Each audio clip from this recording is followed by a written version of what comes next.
चांदनी का आलिंगन, चेरियट्स द्वारा प्रकाशित। अध्याय 1।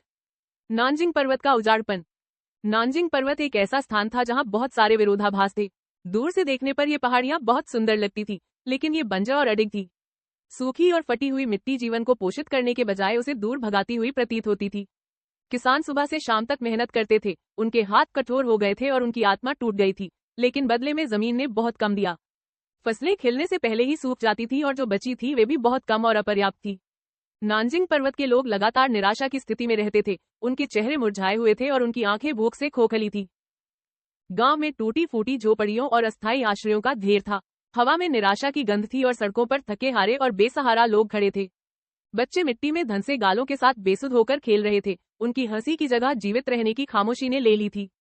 कभी चहल पहल वाला बाजार अब अपने भूतपूर्व स्वरूप की एक भूतिया छाया बन चुका था, जिसमें केवल मुट्ठी भर विक्रेता ही महंगे दामों पर खाने के टुकड़े बेच रहे थे। लोग स्वर से फुसफुसाकर बारिश, भोजन और दया की भीख मांग रहे थे, लेकिन उनकी दलीलें अनसुनी होती दिख रही थी। इस पीड़ा के केंद्र में मुखिया था, एक ऐसा व्यक्ति जिसकी क्रूरता की कोई सीमा नहीं थी। वह सबसे ऊंची पहाड़ी पर एक भव्य घर में रहता था, जिसकी समृद्धि नीचे की गरीबी से बिल्कुल अलग थी। उसकी मेज हमेशा खाने से भरी रहती थी, जबकि उसके लोग भूखे मरते थे। वह उन पर भारी कर लगाता था और जो कुछ भी उनके पास होता था उसे अपने खजाने में भर लेता था। उसके पहरेदार गांव में गश्त करते थे ताकि कोई भी उसके खिलाफ उठने की हिम्मत न कर सके।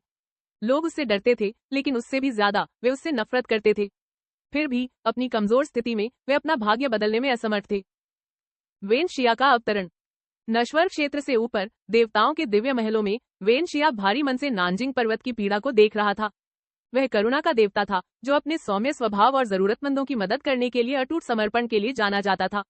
लोगों की चीखें उसके पास एक शोक गीत की तरह पहुंचती थी, और वह अब और निष्क्रिय नहीं रह सकता था।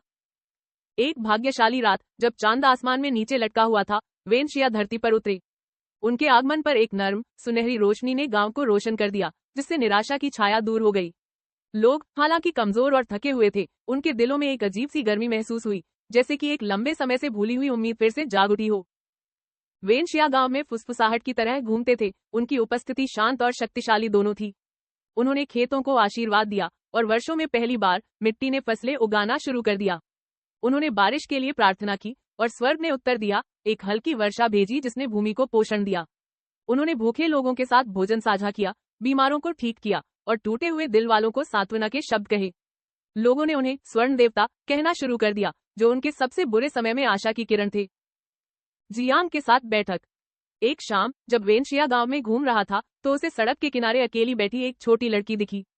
वह 6 या 7 साल से ज्यादा की नहीं थी। उसके छोटे कद के कारण उसके फटे पुराने कपड़े बौने लग रहे थे। उसका चेहरा धूल से सना हुआ था और उसके बाल उलझे हुए थे, लेकिन उसकी आंखें, चौड़ी और चमकीली, में एक शांत शक्ति थी जो उसकी उम्र को झुठला रही थी।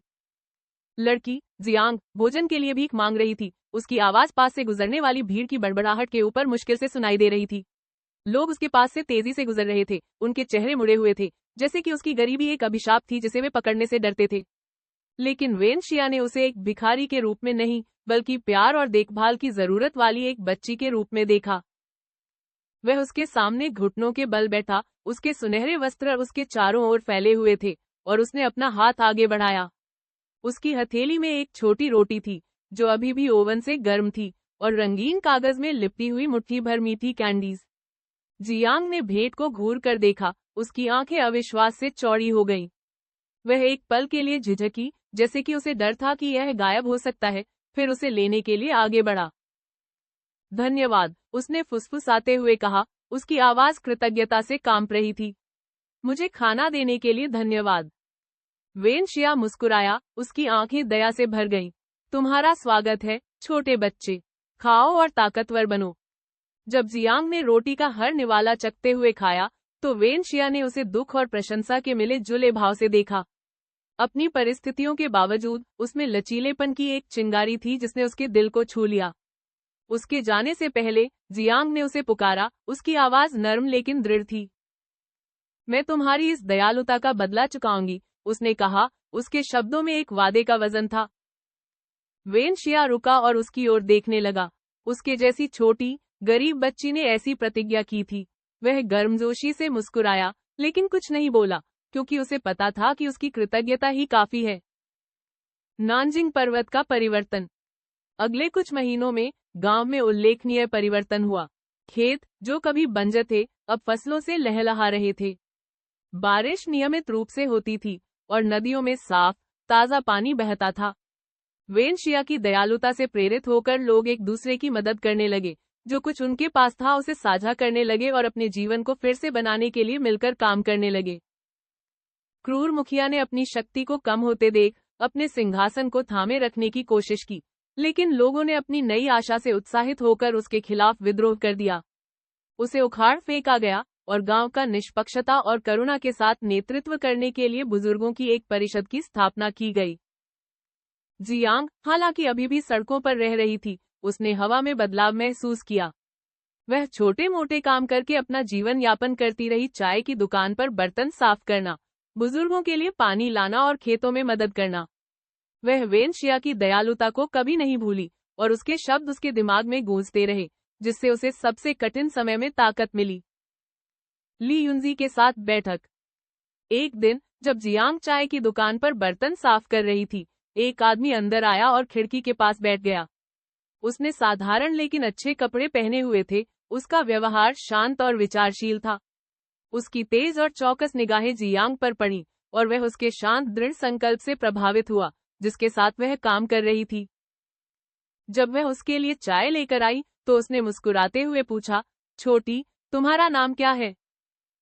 जियांग ने उसकी ओर देखा। उसका चेहरा धूल से सना हुआ था, लेकिन उसकी आंखें शांत सुंदरता से चमक रही थी। मेरा नाम जियांग है, उसने धीरे से जवाब दिया। उस आदमी ने सिर हिलाया, उसके चेहरे पर दयालु भाव था। मैं ली युनजी हूँ, मुझे बताओ जियांग, क्या तुम्हारा कोई परिवार है? जियांग का चेहरा उतर गया और उसने अपना सिर हिलाया। मेरा कोई परिवार नहीं है, मैं अनाथ हूँ। ली युनजी का दिल उसके लिए दुख से भर गया। उसने सालों पहले अपनी बेटी को बीमारी के कारण खो दिया था और जियांग को देखकर उसके अंदर कुछ हलचल मच गई। तो फिर तुम कहाँ रहती हो? उसने धीरे से पूछा। मैं यहाँ सड़कों पर रहती हूँ, जियांग ने स्वीकार किया। उसकी आवाज फुसफुसाहट से थोड़ी ही ऊपर थी। ली युनजी एक पल के लिए चुप हो गया, उसका दिमाग तेजी से चल रहा था। फिर करुणा से पैदा हुए संकल्प के साथ उसने कहा, जियांग, मैं तुम्हें गोद लेना चाहता हूँ। क्या तुम मेरे परिवार का हिस्सा बनना चाहोगी? क्या तुम मेरी बेटी बनोगी? जियांग की सांस उसके गले में अटक गई। वह उसे घूर रही थी, उसकी आंखें अविश्वास और आशा से भरी हुई थी।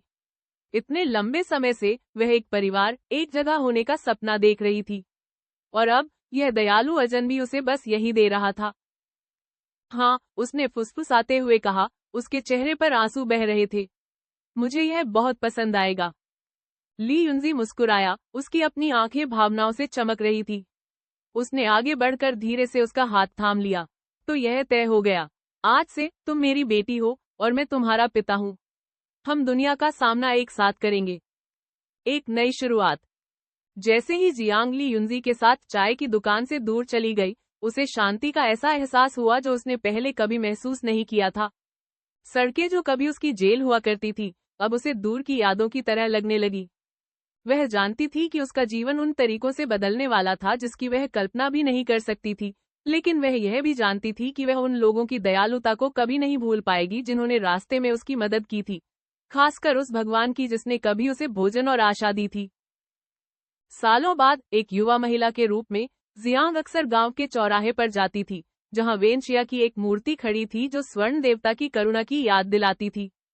वह उसके नीचे एक फूल रखती थी, जो उस व्यक्ति के लिए एक मौन धन्यवाद था जिसने उसे दिखाया था कि सबसे बुरे समय में भी।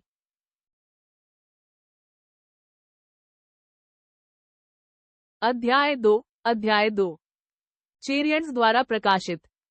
एक नई शुरुआत तारांकन। जियांग ने सहमति जताते हुए धीरे से सिर हिलाया, उसकी आंखों में जिज्ञासा और उम्मीद का मिश्रण था। ठीक है, लेकिन तुम मुझे गोद क्यों लेना चाहते हो? उसने पूछा, उसकी आवाज फुसफुसाहट से थोड़ी ही ऊपर थी। ली युनजी ने गर्मजोशी से मुस्कुराते हुए अपनी आंखों के कोनों को सिकोड़ लिया। क्योंकि मेरी कोई बेटी नहीं है, उसने धीरे से समझाया। मेरी पत्नी हमेशा से एक बेटी चाहती थी। वह कभी कभी अकेलापन महसूस करती है, और मुझे विश्वास है कि तुम हमारे जीवन में खुशियां लाओगे। तुम दयालु, दृढ़ निश्चयी और संभावनाओं से भरपूर हो, इसलिए मैं तुम्हें गोद लेना चाहता हूँ। जियांग के गाल उसके शब्दों से लाल हो गए। यह पहली बार था जब किसी ने उसके बारे में इतनी अच्छी बातें कही थी। वह झिझकी, अपने फटे कपड़ों और गंदे हाथों को देखती हुई। लेकिन मैं उन लोगों की तरह नहीं हूँ जिन्हें तुम जानते हो। मैं गंदी हूँ और हर कोई हमेशा मुझसे दूर भागता है, उसने बड़बड़ाते हुए कहा। उसकी आवाज में शर्म थी। ली युनजी ने अपना सिर दृढ़ता से हिलाया, उसकी अभिव्यक्ति दयालु लेकिन दृढ़ थी। हमारे लिए नहीं, उसने कहा। तुम भी किसी और की तरह प्यार और देखभाल के लायक हो। मेरे साथ आओ। उसने अपना हाथ बढ़ाया और थोड़ी देर की हिचकिचाहट के बाद जियांग ने उसे थाम लिया। जब वह उसे अपने घर ले गया तो उसकी पकड़ गर्म और आश्वस्त करने वाली थी। जब वे पहुंचे तो जियांग की आंखें विस्मय से चौड़ी हो गईं। घर बहुत बड़ा था, जिसमें ऊंचे दरवाजे और एक सुंदर ढंग से संवारा हुआ बगीचा था। यह ऐसा कुछ नहीं था जो उसने पहले कभी देखा था। जैसे ही वे अंदर पहुंचे, ली युनजी ने अपनी पत्नी को आवाज दी, देखो मेरी प्रिय, मैं तुम्हारे लिए एक उपहार लाया हूँ। उसकी पत्नी ली हुआन घर से बाहर निकली। जियांग को देखते ही उसकी आंखें चमक उठी। बिना कुछ कहे वह आगे बढ़ी और लड़की को गर्मजोशी से गले लगा लिया। घर में स्वागत है मेरी बच्ची, उसने कहा, उसकी आवाज भावनाओं से भरी हुई थी। उस दिन से जियांग उनके परिवार का हिस्सा बन गई। उन्होंने उसका नाम ली जियांग रखा, जो उसके नए जीवन और पहचान का प्रतीक था। ली हुआन ने उससे बहुत प्यार किया, उसे प्यार और देखभाल दी जैसे कि वह हमेशा से उनकी बेटी रही हो। अपने जीवन में पहली बार जियांग को अपनेपन का एहसास हुआ। हालांकि अपने नए जीवन में ढलना आसान नहीं था। महल की भव्यता उसे भारी लगती थी और नौकरों और रईसों की फुसफुसाहट अक्सर उसे जगह से बाहर महसूस कराती थी। कुछ लोग उसके अतीत का मजाक उड़ाते थे, उसे पीठ पीछे सड़क का चूहा कहते थे। हालांकि ली हुआन और ली युनजी ने उसके साथ सिर्फ दयालुता से पेश आया, लेकिन दूसरों के आहत करने वाले शब्द उसके दिमाग में घूमते रहे। एक दिन ली हुआन ने देखा कि जियांग बगीचे में अकेली बैठी है, उसके कंधे झुके हुए हैं और आंखें नीचे झुकी हुई हैं। वह उसके पास गई और धीरे से पूछा, क्या परेशानी है तुम्हें, मेरी प्यारी? जियांग ने जवाब देने से पहले झिझकते हुए कहा, मैं यहाँ का नहीं हूँ। हर कोई सोचता है कि मैं अलग हूँ। ली हुआन का दिल उसके लिए दुख रहा था। वह जियांग के पास घुटनों के बल बैठी और उसके हाथ अपने हाथों में ले लिए। तुम अलग नहीं हो जियांग, तुम हमारी बेटी हो और तुम यहाँ रहने की हकदार हो। लेकिन मैं समझती हूँ कि तुम्हारे लिए यह कितना मुश्किल होगा। शायद तुम्हें मार्गदर्शन की जरूरत है, एक शिक्षक जो तुम्हें आगे बढ़ने और इस दुनिया में अपना स्थान पाने में मदद कर सके। इसके साथ ही ली हुआन ने जियांग के लिए एक उपयुक्त गुरु की तलाश शुरू कर दी। वह ऐसा व्यक्ति चाहती थी जो न केवल उसे कौशल सिखा सके बल्कि उसकी आत्मा का पोषण भी कर सके। इस बीच दूर स्वर्ग में वेनशिया एक शांत बगीचे में खड़ा था, विचारों में खोया हुआ। उसके चारों ओर हवा खिले हुए फूलों की खुशबू से भरी हुई थी, लेकिन उसका मन कहीं और था। अचानक एक दूत उसके पास आया और उसने गहराई से प्रणाम किया। स्वर्गीय भगवान ने आपको बुलाया है, उसने घोषणा की। बिना किसी हिचकिचाहट के वेनशिया स्वर्ग के भगवान के महल में चला गया। उसने आदर पूर्वक सिर झुकाया और पूछा, हे स्वर्ग के भगवान, आपने मुझे क्यों बुलाया है? स्वर्गीय देवता, जो झिलमिलाते प्रकाश के सिंहासन पर बैठे थे, ने उसे गंभीर भाव से देखा। मेरे पास तुम्हारे लिए एक महत्वपूर्ण मिशन है, उन्होंने कहा। तुम्हें पृथ्वी पर जाना होगा और तत्व पत्थर को खोजना होगा। यह एक शक्तिशाली, बहुरंगी पत्थर है जिसमें अपार ऊर्जा है। इसका अस्तित्व गुप्त रहना चाहिए, क्योंकि अगर यह गलत हाथों में पड़ गया तो यह बहुत बड़ा विनाश ला सकता है। वेनशिया ने थोड़ा सा मुंह सिकुड़ा। यह पत्थर पृथ्वी पर कहाँ है? उसने पूछा। स्वर्गीय भगवान की निगाहें स्थिर थी। यह तुम्हें खोजना है। पिछले स्वर्गीय भगवान ने इसे सुरक्षित रखने के लिए इसे अच्छी तरह से छिपाया था। तुम्हें इसे ढूंढना होगा और इसकी सुरक्षा सुनिश्चित करनी होगी। जब तक तुम्हारा मिशन पूरा न हो जाए, वापस मत आना। वेनशिया ने सिर हिलाया। मैं समझ गया, मैं तुरंत चला जाऊंगा। अगले दिन वेनशिया धरती पर उतरा और नानजिंग पर्वत पर पहुंचा। उसका पहला काम रहने के लिए जगह ढूंढना था। जब वह हरे भरे परिदृश्य में घूम रहा था तो उसकी मुलाकात ली युनजी से हुई, जिसने उसे गर्मजोशी से मुस्कुराते हुए अभिवादन किया। युवक, तुम यहाँ क्यों आए हो? क्या तुम कुछ ढूंढ रहे हो? वेनशिया ने उसे सावधानी से देखा और पूछा, तुम मुझे कैसे जानते हो? ली युनजी ने हंसते हुए कहा, आपको कौन नहीं पहचानेगा, आप ही वह भगवान हैं जिन्होंने एक बार लोगों की मदद की थी जब कोई और उनकी मदद नहीं कर सकता था। मुझे बताओ, मैं आपकी कैसे मदद कर सकता हूँ? वेनशिया ने थोड़ा आराम से कहा, मुझे रहने के लिए जगह चाहिए। ली युनजी ने पास के एक घर की ओर इशारा किया। मेरे घर के ठीक बगल में एक घर है, आप वहां रह सकते हैं। कृतज्ञ होकर वेनशिया वहां चले गए और उन्होंने तत्व पत्थर की खोज शुरू कर दी। एक दिन जब वेनशिया एक पहाड़ी के ऊपर अपने कौशल का अभ्यास कर रहा था, जियांग ने उसे दूर से देखा। उसने सफेद रंग के कपड़े पहने हुए थे जो हवा में लहरा रहे थे, और उसके हाथ में एक सुंदर पंखा था। उसकी हरकतें सुंदर और सटीक थी, मानो वह अपने कौशल से हवा को रंग रहा हो। पंखा उसके हाथ से उड़ गया, हवा पर निशान बनाते हुए बिना किसी प्रयास के उसके पास वापस आ गया। जियांग अपनी नजरें उससे हटा नहीं पा रही थी। उसे वह एक दिव्य प्राणी जैसा लग रहा था। उसने हिम्मत जुटाई और दौड़कर उसके पास पहुंची। क्या आप मुझे अपना शिष्य बनाएंगे? उसने उत्सुकता से पूछा। मैं साधना और तलवारबाजी सीखना चाहती हूँ। उसकी आंखें चमक उठी जब वे उसके बगल में रखी सुंदर तलवार पर टिकी रही। वेनशिया ने उसकी ओर देखा और तुरंत मना कर दिया। नहीं, मैं किसी को नहीं सिखाने जा रहा हूँ। कृपया, जियांग ने विनती की। वह घुटनों के बल बैठ गई, अपने हाथ आपस में जोड़ लिए। कृपया मुझे अपना शिष्य बना ले। लेकिन वेनशिया दृढ़ रहे। नहीं, उन्होंने अंतिम स्वर में कहा।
अध्याय 3 चेरियट्स द्वारा प्रकाशित। एक मौन निवेदन तारांकन। जियांग उस विशाल आकृति के सामने घुटनों के बल बैठ गई। उसके हाथ कसकर एक दूसरे से जुड़े हुए थे। उसकी आवाज दृढ़ निश्चय से कांप रही थी। कृपया मुझे अपना शिष्य स्वीकार करें। मैं वादा करता हूँ कि मैं आपको कभी निराश नहीं करूंगा। मैं खुद को पूरी तरह से साधना सीखने में समर्पित कर दूंगा। वह आदमी लंबा खड़ा था। उसकी उपस्थिति प्रभावशाली और लगभग अलौकिक थी। उसकी तीखी, भेदी आंखें उसे घूर रही थी, मानो एक ही नजर में उसकी कीमत तौल रही हो। जब वह बोल रहा था तो उसकी आवाज ठंडी और अडिग थी। नहीं, उसने स्पष्ट रूप से कहा, बहस के लिए कोई जगह नहीं छोड़ते हुए। दिल टूट जाने के कारण जियांग अपने पैरों पर खड़ी हो गई। उसने अपनी आंखों में उमड़ते आंसुओं को छिपाने के लिए अपना सिर नीचे झुका लिया। वह मुड़ी और चली गई। उसके कदम निराशा से भारी थे।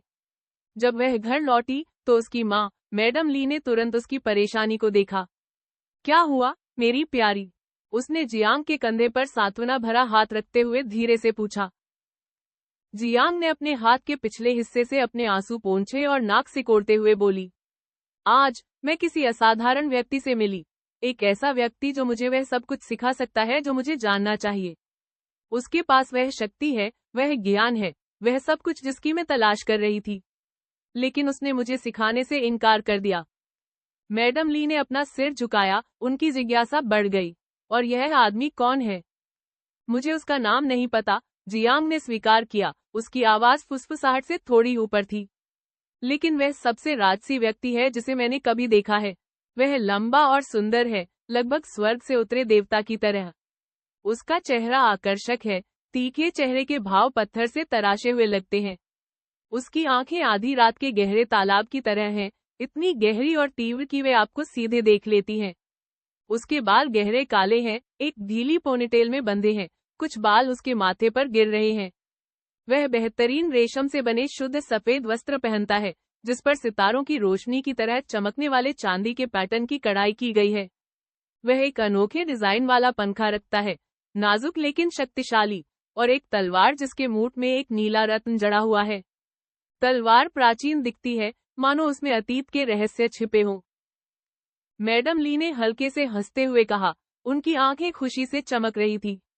आपने निश्चित रूप से उसे करीब से देखा है, क्योंकि आप उससे सिर्फ एक बार मिले हैं। जियांग बुरी तरह से शर्मा गया, लेकिन उसने इनकार नहीं किया। मैडम ली ने जानबूझकर मुस्कुराया। मुझे लगता है कि मैं जानता हूँ कि तुम किसके बारे में बात कर रहे हो।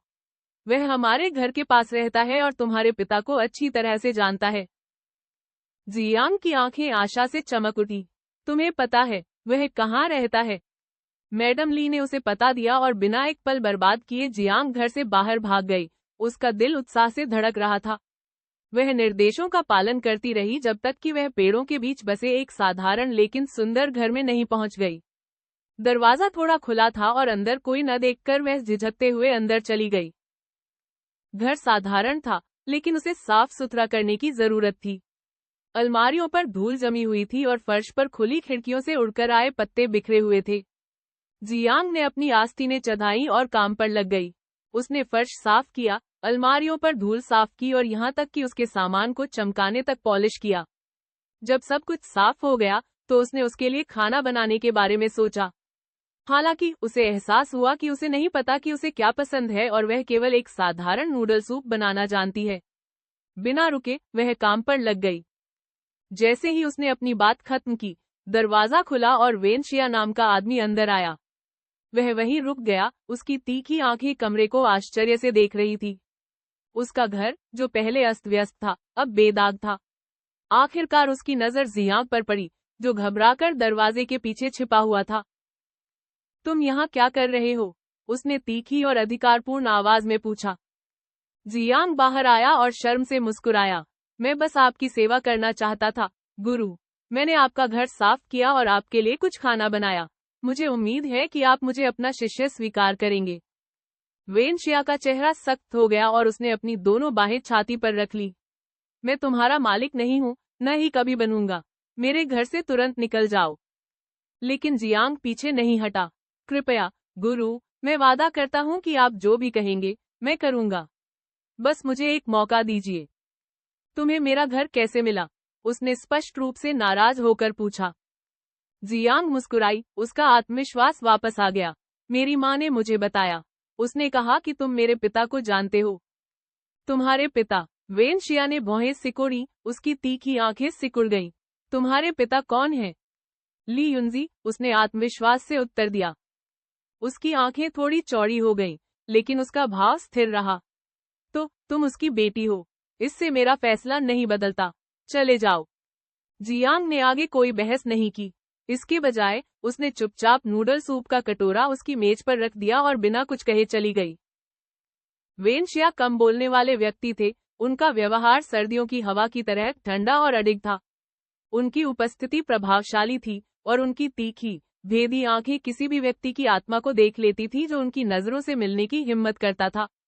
वह लंबा और दुबला था, उसकी हरकतें सुंदर लेकिन सोची समझी थी, मानो वह हर कदम सोच समझकर उठाता हो।